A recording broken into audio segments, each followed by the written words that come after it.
Hey, welcome to the show, everybody. My name is Mike. This is the Leadership Toolkit, as you know, the definitive leadership podcast for you to be able to learn and grow, move yourself forward in business, whether you're an entrepreneur, a manager. If you are a leader in some right in business, and we all are, this is an opportunity for you to learn from other people's successes, also often to learn from their failures. We have really candid and comfortable conversations with leaders from all different verticals of business. And today I am super excited to bring to you a new friend of mine, Bryan Clayton. He's the CEO and founder of GreenPal, which is an online marketplace that connects homeowners and lawn care professionals. He's been featured in Entrepreneur magazine. They quoted it as saying he's sort of the Uber of lawn care. So you log in, you set it up, you say, hey, here's what I need done. And his company connects you so that they can keep your home and your yard and everything looking beautiful. So I am really excited to have a conversation. He's been in business for a number of years, been in leadership management and an entrepreneur, leading himself and pushing forward. So with that, I bring to you today, Mr. Bryan Clayton. Good afternoon, Bryan. How you doing today, man? I'm doing great, Mike. Thanks for having me on. It's great to be here. Absolutely. I'm really excited to get into a conversation this afternoon. If you would do me a favor and just share with our audience sort of a little bit of your background. I know we started to chat just a little bit. GreenPal's been around for some time now. Prior to that, you've been in the sort of landscaping and lawn industry, home services industry, I guess we'd call it. So if you would dive in and share with people your background in leadership, entrepreneurship, and management, I would really appreciate that, man. Yeah, so I'm CEO and co-founder of a company called GreenPal. GreenPal is an online marketplace, like you mentioned, that works like DoorDash or Postmates or Uber, but for lawn care services. So if you need a lawn mowing service, rather than calling around, you just download GreenPal, you pop your address in, and you get competing quotes from lawn care services nearby you that compete over your business. And GreenPal is a 10-year overnight success. My two co-founders and I started this a little over a decade ago, and now we're nationwide in the United States and around 300,000 people using the app every week to get lawn mowing done. The team is about 45 people, and we're growing 30-40% year over year. And before GreenPal, I actually had a landscaping business. I started mowing grass in high school as a way to make extra cash, and little by little grew that landscaping business to around 150 employees, eventually getting it to around $10 million a year in sales. And then it was Wow. acquired. It was acquired by a national company. So I spent 15 years running a landscaping company and growing and selling it, and then reinvented myself as a tech entrepreneur and started GreenPal, which is kind of the Uber for lawn care. So I guess 25 years in one industry, I've seen it kind of from every angle you can see it from. It's phenomenal. Here's one of the things that I hung on, and I love this statement. You said it's sort of a 10-year overnight success because people will look at where you're at now. I think so often people that are in leadership or in management, if somebody's tuning into the show, they're looking and going, oh man, Bryan's got all this, like you said, tech entrepreneur, you've got this really strong business background. And somebody can look at that and go, man, that's where I want to be. And a lot of times, people will come on the scene. We see all kinds of folks that show up on the scene and there's this flourishing business, but they don't see all that backstory, right? And so, when you say a 10-year overnight success, it started out, I mean, very small. You started boots on the ground in landscaping. What if we have somebody listening right now and they say, well, I'm just starting out my first business and I've got maybe an assistant or a couple of employees, handful of employees. What would you recommend are the first two, three, four things that they should start with right now to start growing that business from the jump? Yeah, so like you said, everything that ends up being successful kind of starts small, and everything that's big starts small, and so that's one of the beautiful things about starting a business is that you can start with something very small, and you can build it and grow it, and as time goes on, not only does the business grow, but you grow as a founder, you grow as an entrepreneur, you grow as a leader. You pick up all of these skills and new talents along the way, kind of working your way through every level of Mm-hmm. the game. And so, advice to a new founder is to have that perspective and to understand that this is a marathon. It is going to take a decade to get where you want to go, and it is going to take time, and you just got to work one level of the game at a time. and you don't need to worry about level 7 when you're on level 1. That's one thing that holds up a lot of new founders is, they're worried about Bowser when they're on, Water World. Like, you got to worry about the level of the game that you're on.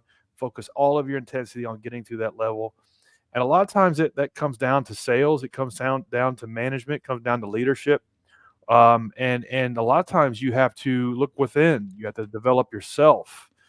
Every business reaches kind of a bottleneck of the founder's capabilities. What is the founder's acumen and talents? And if you don't develop yourself along the way through these metaphorical levels of the game, then the business is going to stall. I've noticed that in 25 years of business, that a lot of times when the business was stalling and the growth wasn't there, it was because I wasn't growing. Interesting. I wasn't rising to the next level. So that would be my advice, is to take on that outlook, to understand that, okay, let me think about what 5-10 years looks like, and let me lay this out in levels, and let me just work one level at a time. That's really good advice. I appreciate that advice, Brian. I also appreciate the Mario Brothers reference. You can't be stuck on level 7 if you're on Waterworld. I think that's level 2. That guys of our age, right?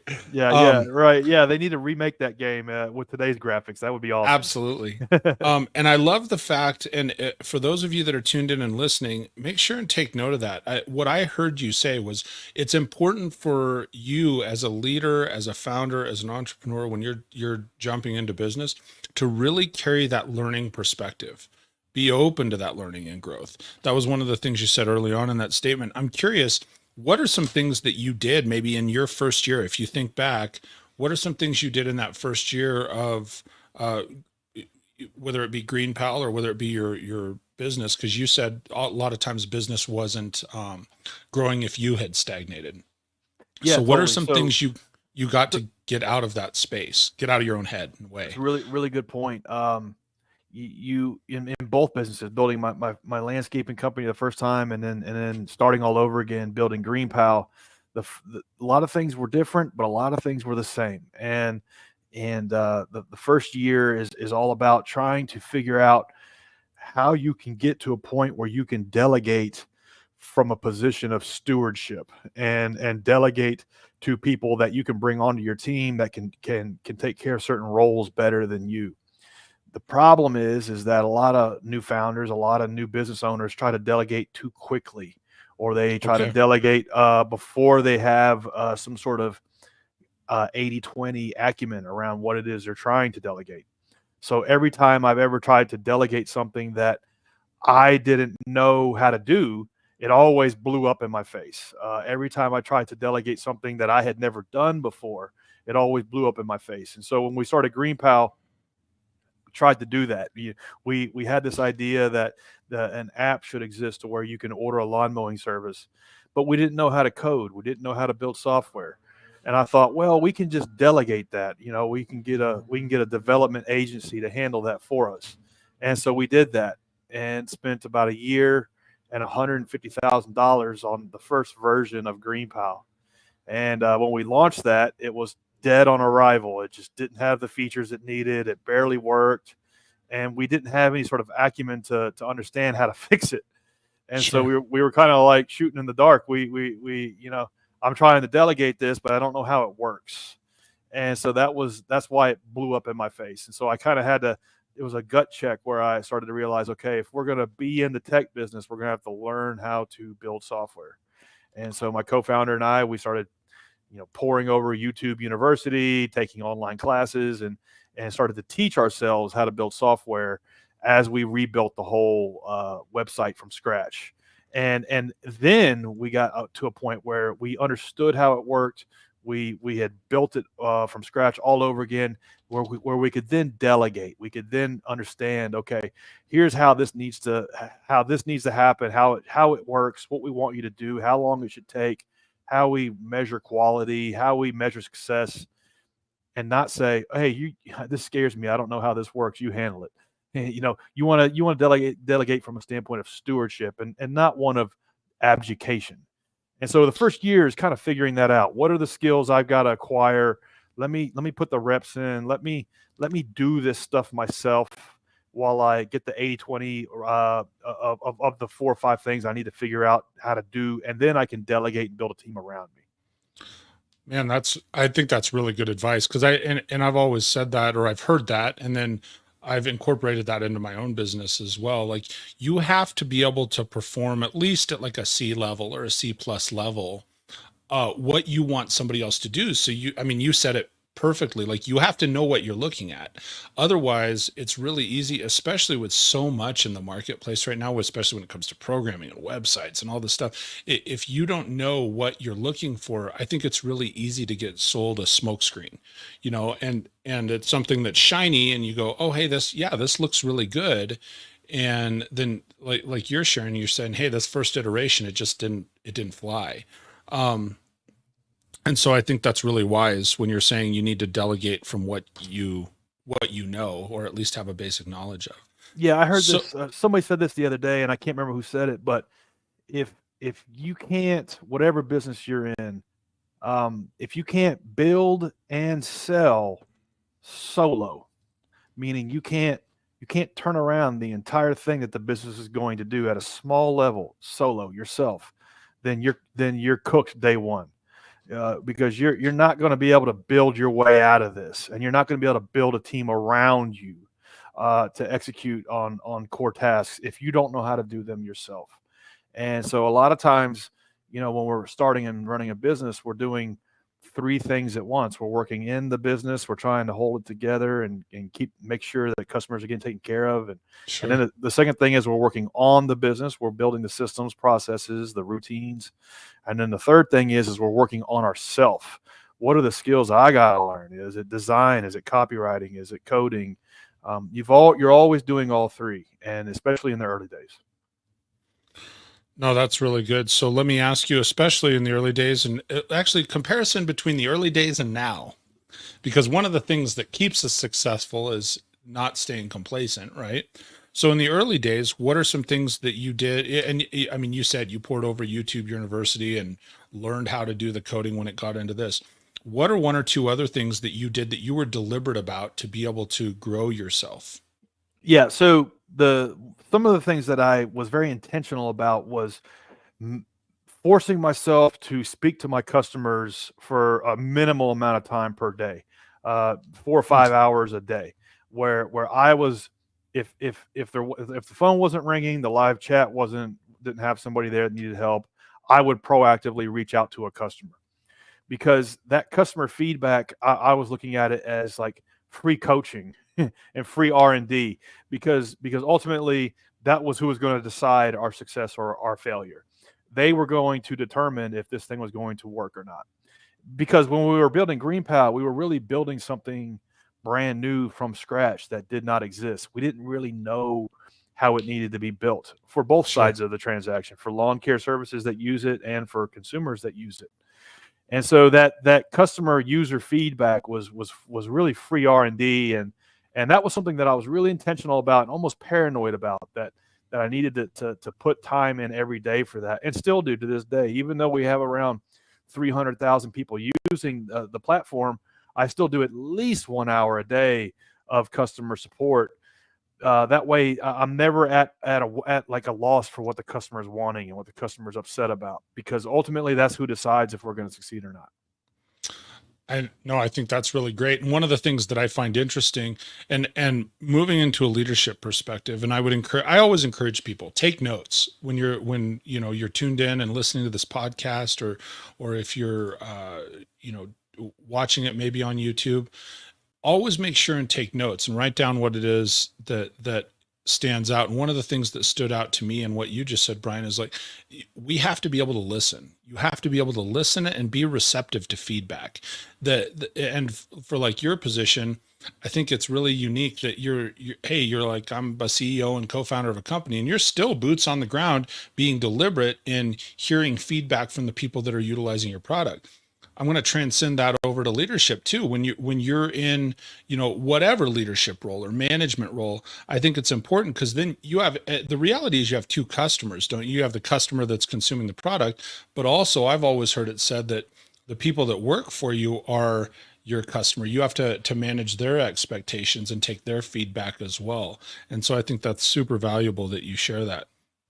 I also want to go back for just a second, because one of the things that you said when we were talking about, you were talking about developing, you said developing business, developing process, and developing self.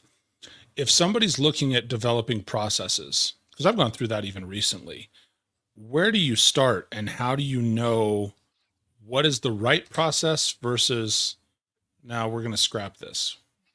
Yeah, it can be overwhelming. And so I heard a quote the other day that it's easy to hide behind a big goal, and it's Okay. easy to hide behind. I think the quote was actually, "It's easy to hide behind wanting to change the world." And so let's say like you have a business, it's like, oh, we're going to change the world in this way. It is so easy to hide behind that goal. Mm-hmm. And because there's no way to measure your progress towards it, and there's no way to get actionable and practical about how you're approaching it, and it's easy to kind of like make that the main thing, and then you hide behind that. And when it comes to building systems and processes for your business, it's easy to feel that way, where it's like, oh, okay, I'm gonna automate my business, or I'm gonna processize my business. Well, what does that even mean? And like, where do you even start? And the reality is like, you kind of almost, it almost doesn't matter where you start. You need to just pick one repeatable function in the business and figure out how you're going to streamline it. And for me, it's always been a matter of taking an audit of where I'm spending my time as a business owner. What are the redundant things that I'm doing over and over and over again? And what are the redundant things that our customers are telling us about over and over and over again, that we're coming up short on? And let's just start there. And let's build some kind of process, some kind of routine that kind of corrects itself as it goes on and almost gets better as it goes on. And let's not move on to the next thing until we get that one done. And it could be anything. It could be employee training. It could be, how do I make the phone ring, or how do I make sure customers are coming back for repeat business? Could be a customer satisfaction process. It could be an employee happiness process. It could be a process around how you bring in new employees and onboard them. It could be anything. But a lot of times, where do you start? It's almost like a hospital emergency room. You triage to what is kind of like the highest impact. It's happening the most, and don't worry about anything else until you Mm-hmm. get that done. And it might take you 6 months. It might take you 6 months to really figure out a really good employee training system. But guess what? Now you can train somebody and get them brought up to speed in 3 weeks rather than 3 months. And a lot of times we hold on to employees that aren't good fits for the business because we're scared of having to train a new one. Well, if you had spent a year in developing lawn care university, in my case, then you Mm-hmm. could get somebody trained up in 2 weeks rather than 2 years. So it's just one of those things between working in the business and working on the business. Working in the Sure. business is just beating your head against the wall, upset, training that person over and over again for them to just leave. Working on the business is taking time out, maybe coming in on a Saturday and building lawn care university, in my example. And you got to set aside time for both. Absolutely agree with you. So let me ask you, what happens if you implement a process? You spend that 6 months. I'm going to develop this. And again, in your case, you said Lawn Care University. Obviously, you've put a lot of blood, sweat, tears, Saturdays, late nights, all that coming into it. What that goes without saying. As soon as I say it, you're like, oh my gosh, you have no idea. What happens, and can you maybe think of a time that you've done that thing and you say, hey, this is the thing, you started investing maybe 30, 60, 90 days, you're headed down the path, and then you realize it doesn't work. How do you handle that? How do you address it? What's your next move? Yeah, it's like the Mike Tyson quote. Everybody has a plan till they get punched in the nose, and that's Yep. how these things work, and that's really how business works. And no business plan survives first interaction with the customer. Well, these types of internal processes are much the same way. You think they should be architected in such a way and built in such a way and communicated in such a way. And so you kind of start with your best set of assumptions, and then you roll it out and you realize you were wrong about X, Y, and Z. So what do you do then? Well, the first thing is it can be helpful to bring stakeholders in to help you develop the process. Sure. If it's an employee training system, maybe just keep on that wavelength. Maybe you can bring in the last two people you trained up and say, hey, I want you to help me build the best lawn care training academy I can based on everything I taught you. And when we're done, I'm going to give you $1,000 gift card on Airbnb, and let's get them excited about it. And then so bring them in, because they're going to show you perspectives and different angles and things you didn't think about. So build it with the people who maybe would use it or have used it or who stand to use it, and that could help prevent some missing of the mark later on down the road. Now, let's say you get it rolled out and it's like it's people, you're not getting buy-in, you're not getting uptake, people are sidestepping it, they're not using the system. Well, then you got to get in there and roll up your sleeves and figure out why. And a lot of it comes down to like eating the dog food yourself. And what I mean by that, like really getting in there and using it yourself. This show, Undercover Boss, is hilarious because the CEO of Dunkin' Donuts doesn't know how to use the donut fryer, Right. and then they wonder, why they have high turnover or whatever, like their basic business problems are. Well, you really kind of need to get in there, roll up your sleeves and dog food it like yourself, and use it alongside of the people who are going to use it. And I bet that'll solve 90% of the problems. That's always been the case for me. Anytime, like a lot of these problems are really simple to solve, we just don't want to do them. We don't really want to pick up the phone and talk to customers. We don't really want to get on the front lines and deal with the remedial tasks of the business. We feel like we're above that, but a lot of times we got to go backwards to go forwards, and you really need that first person like feedback, knowledge, and really scars to know what's going to work and what's not when trying to systemize and automate certain things.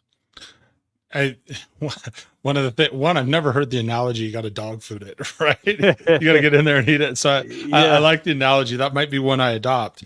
That, so often I think as leaders, we satisfy the process, right? We go, well, I have a process in place, but then we set it and forget it. And one of the things that I heard you say is like, you have to go back and ask the people that are actually going through it and using it, and go back through it yourself and see, is this functional? Is it efficient? And is it effective?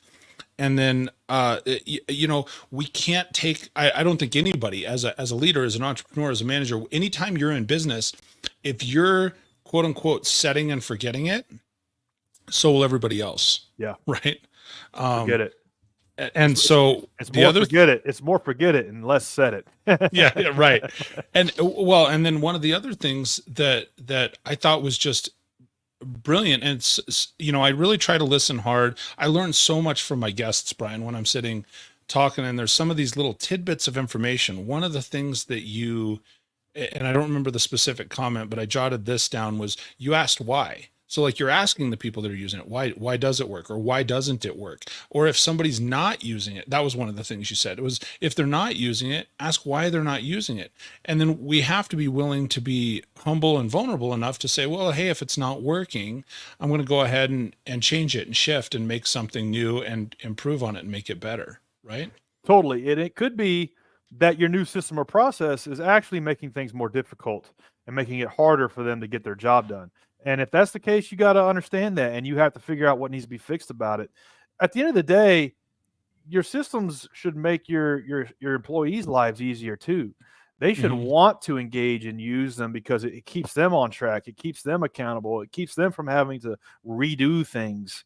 And so they should want to use whatever kind of processes you put in place for them, because it makes their life easier too. And if it's not, then you got to go back to the drawing board. And that's why these things take time. And you may spend a year on building the best employee training system you can for your coffee shop. But if you don't, then you're going to be solving the same same employee training related problems over and over again until you get tired of the business and close it up.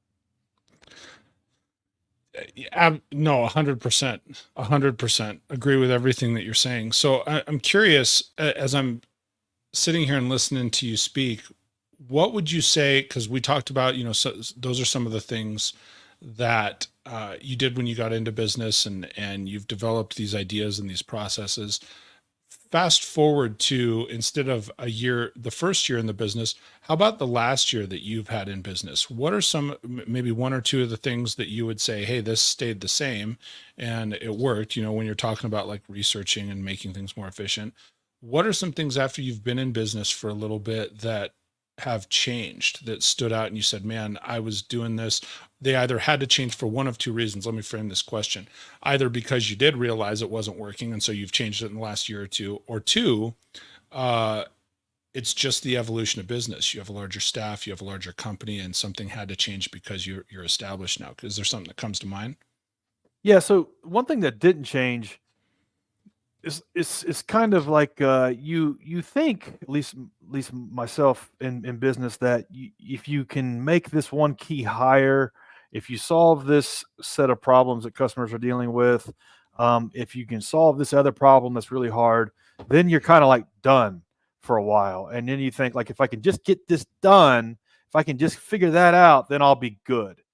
Hmm. And the reality is like at the end of every level, there's a new final boss, and it never ends. It never ends. You are a relentless problem solving machine, and so long as you are in business and growing, you always will be. So the first thing is to embrace that, and to enjoy that, and to understand that, okay, as I go through every level of the game, there's a new final boss. And just because I solve the problems on this level doesn't mean that I'm done. Like there's a whole nother set of challenges around the corner. So that never changes. And so that's one thing that was true in year one and is true now in year 10, Okay. that you're a relentless problem solving machine. Some things that do change is as a founder, as a business owner, you wear the hat of a capital allocator, which means that it's a fancy way of saying that a little bit of money comes in and then you put money back out to work. And in the early days, year one, it's pretty simple. There's not a whole lot of money coming in, so you don't really have to think about this a whole lot. It's pretty Sure. simple. It's pretty simple where you're going to put that money to work. But as time goes on and as you scale, you spend less time in the business and more time on the business, and really a lot more time on yourself, so you can make better decisions on the business. And you take on this hat of a capital allocator, and you have to make bets. You have to make smart bets, and you have to kind of like make test bets to figure out which ones you want to double down on. And this is very different than in the early years of just doing the work and then managing people doing the work. Now you're making bets with the money that's coming in, and you're putting money back out to work. And that's harder, and it's scarier because it's very uncertain. And you have to use what data you have, qualitative data and quantitative data, and then go with your gut, and then you make your best bets, and then you figure out which ones you were right about and which ones you weren't right about, and you do all that with not running the risk of ruin for the business. And so that's a very different thing as time goes on, and maybe metaphorically it might be level 7 of the game, and it's a different challenge of its own than what you were dealing with at level 2. But that's what makes it fun, and that's what makes it rewarding, and that's what forces you as the founder to grow and evolve along with the journey of the business. That's really good advice. I really like how you refer to stuff like levels. I think that you probably, do you gamify a lot of stuff in your business? Yeah, I grew up on video games, grew up on Nintendo, and realized when I was 21 years old that I had to get it out of my house because all I was doing was playing it. So I haven't had owned a gaming console since like 2000, but grew up on it, and it makes sense to me to kind of look at these types of things. And yeah, I love to gamify my business, and I love to think about um, the inputs of the business, Sure. not necessarily the goals. The goals are important, but what's more important is the inputs. Okay. And I like to gamify that inside the business with little competitions among me and my team members, and as to who can who can get. I mean, a competition we're running right now is who can get the most PR hits in a month. So who can reach out to the press Okay. about whatever it is you do at GreenPal and get them to write about you. And we don't do this all the time, but it's just a little competition that we have. So we gamify that, and That's it fun. keeps GreenPal's name in the press. So we do that all the time for kind of some of the mundane tasks of pushing this business forward. That's fun, man. That's really cool. A couple quick shout outs. Chris Roush, he's over here saying hey, so I was going to say hi to him. Leadership with Mike popped by earlier. We had a couple people in and out of our comments, and some of them have scrolled by. One thing I would be remiss not to mention, and I got to find it here on my banners.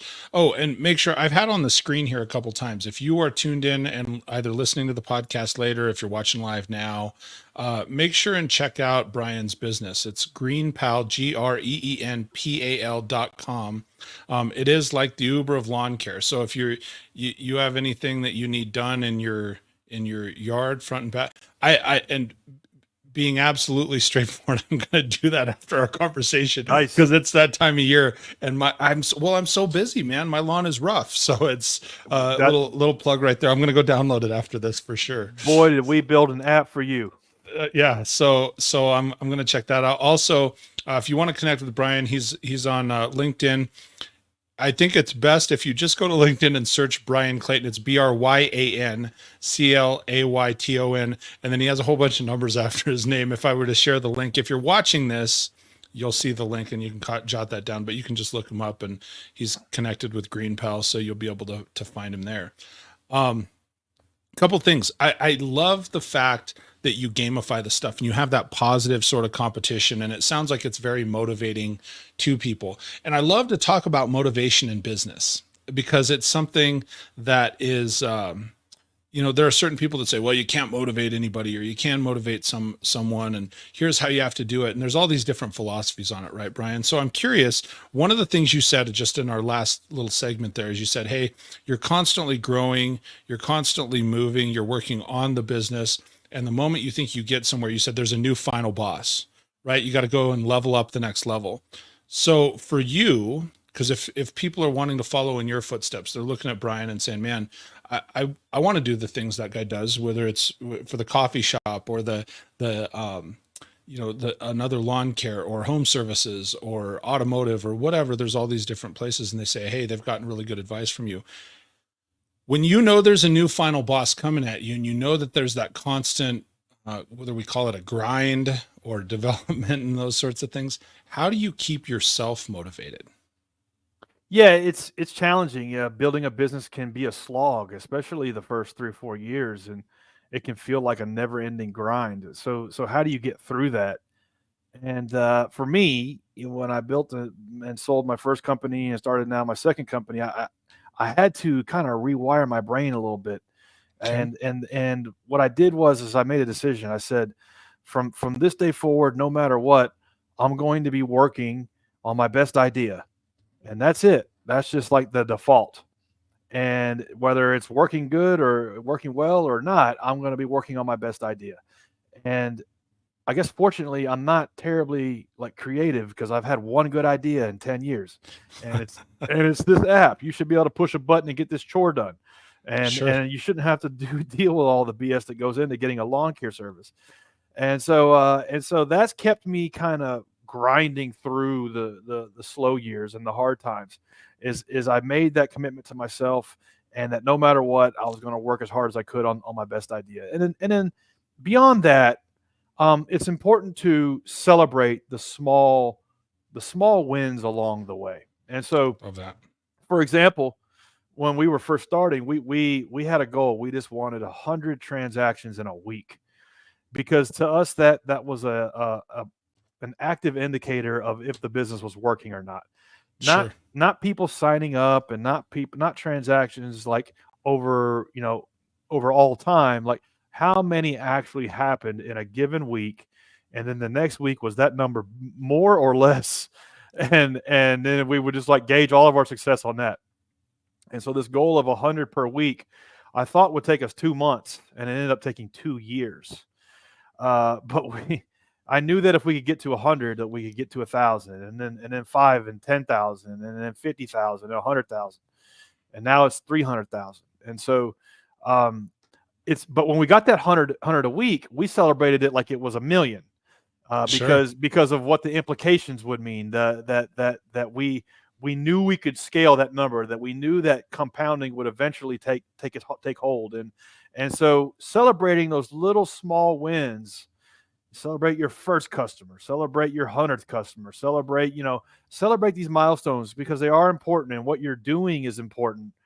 And I knew then, and I know now, that there's an inherent like good in what we do. That what we do provides value. That consumers need it for this convenience, but more important, lawn care services depend on it to run their business. They depend on it to make, pay their mortgage and put kids through school and stuff like that. And that's important to us. So that kept us going through a lot of the slog as well. So find the higher, like, it's a combination of finding the higher level purpose in what you're doing, but Mhm. also at a tactical level, celebrating the small wins that you can knock down, and keeping that momentum and keeping growing that number, is how we did it. I man, I feel like all throughout, I don't sometimes have super creative stuff to say. I keep just saying, man, I love that, because I do. You've had so much good insight and wisdom, and it's simple and it's beautiful. And it's just like, hey, man, celebrate the small wins. High fives go a long way. The fact, like you're saying, 100 actual transactions, that goes a long way. I love this. People, you need to cue in on this. When you said, and I hope people hear this loud and clear from you, and I'm going to repeat it for you. You said you have to know that what you're doing provides value. Like, you're genuinely serving other people. You're serving the customer, you're serving the lawn care professionals, you're serving the staff of your company. And when you, as a leader, as an entrepreneur, as a business owner, as a manager, when you're in that spot, I get goosebumps even just saying it. Like, when you know you're providing that level, like, that is the kind of thing that should be lighting you up. That can keep you going in itself. Totally. It can keep you going during the hard parts. It can help people follow your lead. It can help you. It makes the highs even better, because what you're doing is a public good. What you're doing is helping people. And if honestly it isn't, then maybe that's an indication that you should do something else. Because Sure. what you're spending your life building, and what you're spending your life's energy on, should be doing. You don't have to be like Mother Teresa, but what you're building needs to be a public good in some way, and Yeah. that's what kept us going through the hard times. Oh, that's really good. I'm curious. I want to shift gears. So I'm going to totally flip this around and shift gears on you for a second. Because one of the things that you said early on in our conversation, this is one of those times that I think people can really learn from this. And you sort of alluded to it. You didn't get specific. I'm going to ask you to dive down a little bit more, Bryan, because you said, hey, sort of your first iteration of GreenPal, the website and the way that it's set up, you said that it didn't work. Right? You said, hey, some of those things didn't work. Some of the people that you hired, like at the very beginning, and so you changed into what it is now. Can you share with us more specifically? And obviously, it came through feedback from either staff, or it came through feedback from customers and so forth.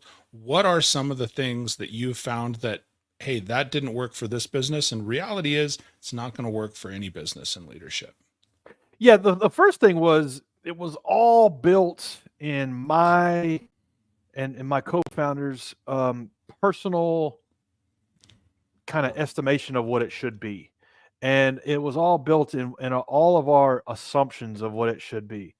It was not built in any sort of customer feedback. So Okay.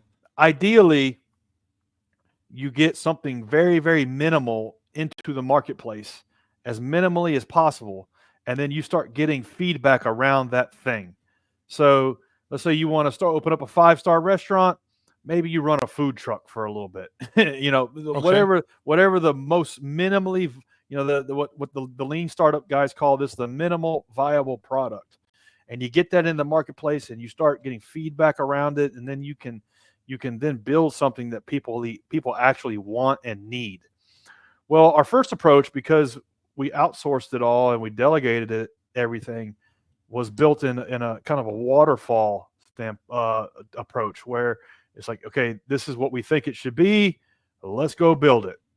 And then when the market received it, it was way off the mark because we weren't getting those data points from what they wanted and what they didn't want. So we were way off course, and that was evident.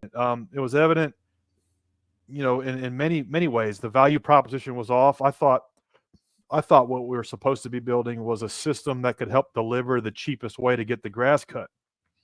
And what turns out, people don't really care about the cheapest way to do something. Yeah, maybe, it's got to be in the price range, but it doesn't have to be the cheapest. They just wanted somebody to show up on Thursday and mow the yard. That's all they wanted. Not the truth. Yeah, they just wanted reliability. And so we learned that right out of the gate, that the biggest problem that our system had to help solve was solve the case of the disappearing lawn guy. And so we spent a whole year building this system that would help, deliver a cheap lawn mowing service, when actually what we should have been building was a system that would deliver a reliable lawn mowing service. So, and we didn't know that until we started getting some user interactions, some people bumping up against what it is we had built. Ideally, we would have saved ourselves a year and saved ourselves $150,000, and we would have built the first version ourselves, and we would have had a minimal viable product. We would have put that out there, and then we would have talked to the dozen people that used it, and they would have told us, actually, no, I don't care if it's $35 or $40. I just need the guy to show up on Thursday. We would have learned that lesson early on, instead of a year later and $150,000 later. So, Sure. So that was one of the many things that was wrong and off target. But the main thing that was wrong was all of the things that had to be fixed about it. We didn't have the skill set to do, and so we needed to develop those skill sets from internally as founders to be able to build our way out of this problem. And it was a gut check moment, but we got through it. Thank God. That's good. And thank you for sharing that, because I know sometimes there's a lot of times you go through that stuff and it's painful to revisit it, because you're like, man, I wish I'd just known this, and hey, you'd be $150,000 better off, and so forth. Totally. So maybe last question for today, when you are, because you talked a lot about, I'm going to go back in time at the very beginning. And you were talking about, hey, delegating tasks to others. You were talking about learning from other people. You had a whole bunch of things. One of the questions that came to mind, and I wrote this down earlier, this is just how my brain works, so we go back here. The people that you have learned from along the way, what are some key characteristics of the people that Bryan Clayton follows, the things that stand out to you, that you say, hey, that's the kind of person that I want to follow. That's the kind of person that I want in my circle. That's the kind of person I want to learn from. Yeah, it's the founders that were just relentless about not giving up. It is the ones that I want to learn from the most. And these are guys like Travis Kalanick, the founder of Uber, Brian Chesky, the founder of Airbnb. Both of those companies had a tremendous amount of pressure against them in terms of lobbying from entrenched incumbents, local municipalities, blocking them, Sure. User participants in the marketplaces they were building being disgruntled for one reason or another, and like they had to just go from one big crisis to the next without a loss of enthusiasm, and go from solving one set of problems to the next. And the way that they did that and led those teams through that was inspiring to me. And I try to, in a very humble way, learn from what they did building those empires and apply it to my little world of lawn mowing. And that's what I look for when I'm trying to learn from another founder, is where can I learn from a time when things weren't working and for them, and how did they get through that? What was their relentless perseverance to get through that? And because most of the time what they did was a lot bigger than any challenge my business has ever faced. And so I'm able to borrow inspiration from that. That's really good. So as we're coming sort of the tail end here, we're about 45 minutes in. Any final thoughts to take us out, Bryan? Any final nuggets of wisdom you'd like to share with anybody from any direction? Yeah, we've talked a lot about, what do you do when things aren't working? What do you do when you roll out a system and nobody wants to use it and everybody's pissed off? I heard a quote once and it makes sense to me. Show me an experimenter and I'll show you a winner. And what I mean by that is like business and getting these things right is just it's a never ending experiment. And if you can look at a lot of these initiatives as experiments, you don't know if it's going to work or not. You don't know if that new product is going to work. You don't know if your employee training system is going to work, but treat it as an experiment. Let me get this out there, see what happens, measure what happened, and then try another experiment. And just look at it as one continuous experiment. It can reduce your cognitive kind of barrier to entry to doing new things. That's one of the great things about America is that we're the only country in the world where you can fail and fail and fail and you can still try again and again. Like we have bankruptcy laws for a reason. I think we're one of the only countries that has bankruptcy laws. It's because you can get totally wiped out and you can start another business. And so you kind of have to look at like building your business that way, not like running the risk of ruin, but treating it as a never ending series of experiments. Because again, show me somebody who's experimenting and I'll show you somebody who's going to win. Love that. Love great final words. And folks, write that down. Show him someone that's experimenting and you'll find a winner. That's really, really good. So Bryan, thank you so much for taking the time to share your wisdom, share your insight, share a bit of your journey with our audience today. I think it's awesome. Do me a favor for anybody that's listening. As I've mentioned, you can find Bryan on LinkedIn. It's Bryan Clayton, Clayton. And certainly check out GreenPal.com for more information on lawn care service.